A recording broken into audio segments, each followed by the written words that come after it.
রাহুল আর আয়ান ছিল ছোটবেলার বন্ধু। জনই একই গ্রামে থাকে আর সব কাজে একে অন্যকে সাহায্য করে। একদিন তারা সিদ্ধান্ত নিল গ্রামের পাশে ফাঁকা পড়ে থাকা জমিটা পরিষ্কার করে সেখানে সবজি চাষ করবে।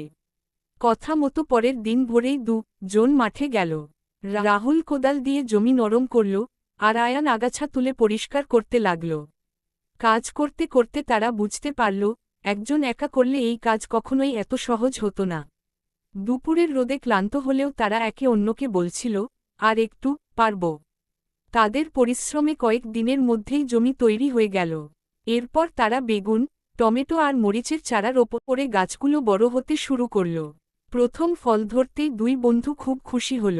বাজারে সবজি বিক্রি করে তারা যে টাকা পেল, তার অর্ধেক দিয়ে ঘরের প্রয়োজনীয় জিনিস কিনল আর বাকি টাকা জমিয়ে রাখল।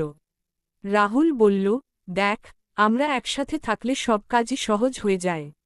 আয়ান হাসি দিয়ে জবাব দিল, বন্ধুত্ব মানে শুধু গল্প নয়, পাশে দাঁড়ানোও।